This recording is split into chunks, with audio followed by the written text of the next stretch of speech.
Exclusive. Kim Chiu, si Paulo na nga ba ang ipapalit kay Sian?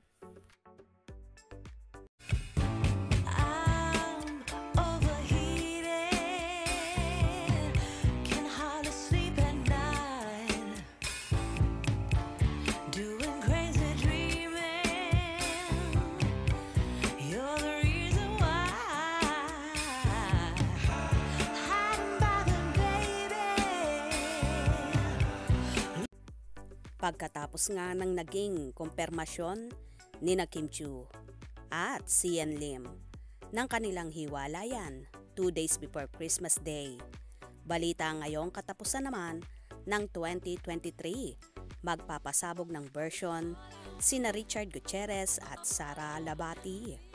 Nakakaloka lang ang mga ganyang chismis dahil iisipin nyo talagang tila merong nagmamaniobra na mga ganap sa personal na buhay ng mga celebrities. Humapa na nga ang mga Katniel issue, kaya pasok na sa banga ang Kim C na kahit ilang buwan ang pinag-uusapan ay nito lamang tumaiming ng pag-aanunsyo. Ang masakla pa nito at dahil todo-todo ang promotion ng linlang teleserye TV version, buhay na buhay ang mga nag-iilusyong. May namamagitan na sa mga bida ditong sina Kim at Paulo Avellino. Tutal naman daw ay naunang nagloko di umano si Sian, kaya't deserve ni Kim ang makatagpo ng bagong kapalit bilang jowa. Sa pagiging touchy at extra special daw nito kay Paulo, aware naman siguro si Kim na meron ng special someone si Paulo, no?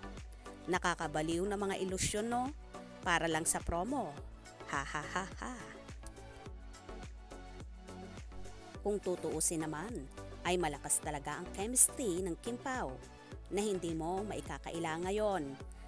Kaya nga nagkaroon agad sila ng pinakabagong proyekto na pagsasamahan, ang hit Korean drama at Pinoy version na What's Wrong with Secretary Kim na e-ere na ngayong 2024. Hindi rin naman talaga malabo na mahulog at ma-develop ng tuluyan si Kimi kay Paulo dahil damang-dama ng actress na babaeng-babae siya kapag kasama niya ang aktor dahil napakabait, super sweet daw at karinyoso ang binata.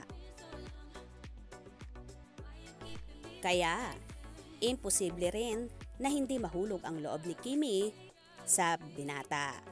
Pero paano nga ba mangyayari yon kung may Janine Gutierrez naman si Paulo na napapabalita rin kamakailan ay nagkahiwalay at muling nagkabalikan.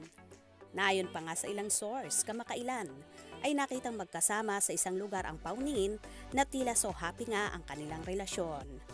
Anyway, tingnan na lang natin ang mga magiging kaganapan ngayong paparating na 2024 kung hindi man si Paulo ang makakatuluyan ni Kim. For sure naman na makakatagpo rin siya ng kanya at tamang tao na tototohanin siya at pakakasalan. Tiwala lang tayo guys, mabait si Kim at may mabuting puso, kaya may ibibigay si Lord na para sa kanya talaga. Kaya naman tumutok at wag na wag pahuhuli sa mga maiinit na kaganapan. Anong inyong magiging reaction sa bidyong ito? Comment below.